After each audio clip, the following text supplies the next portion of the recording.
జయశంకర్ భూపాలపల్లి జిల్లా భూపాలపల్లి పట్టణంలోని mines rescue station ప్రాంగణంలో నూతనంగా నిర్మించిన తలపెట్టిన శ్రీ దుర్గామాత దేవాలయ భూమి పూజా కార్యక్రమంలో ముఖ్య అతిథిగా భూపాలపల్లి ఎమ్మెల్యే గంట్ర సత్యనారాయణరావు పాల్గొన్నారు. అనంతరం సింగరేణి జీఎం ఆఫీస్ ప్రాంగణంలో జీఎం ఆధ్వర్యంలో నిర్వహించిన కేంద్ర మాజీ మంత్రి గడ్డం వెంకటస్వామి 95వ జయంతి వేడుకల్లో ముఖ్య అతిథిగా ఎమ్మెల్యే గంట్ర సత్యనారాయణరావు పాల్గొని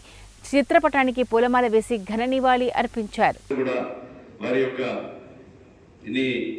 ఆశయాలను ముందుకు తీసుకుపోయే కొరకు అందరము కృషి చేయవలసిందిగా కోరుతూ, అదేవిధంగా పెన్షన్ విధానాన్ని తీసుకొచ్చినటువంటి వ్యక్తి వెంకటస్వామి గారు అనేకమైనటువంటి మౌలిక సదుపాయాలే కాకుండా కొత్త విధానాలను రూపొందిస్తూ ఇందిరాగాంధీ క్యాబినెట్లో, రాజీవ్ గాంధీ క్యాబినెట్లో, అదేవిధంగా ఇక్కడ ఉన్నటువంటి రాష్ట్ర మంత్రివర్గంలో కూడా అంజయ్య పీరియడ్లో కానీ ఎంతో ఉన్నతమైనటువంటి పదవులు పొందినటువంటి వ్యక్తి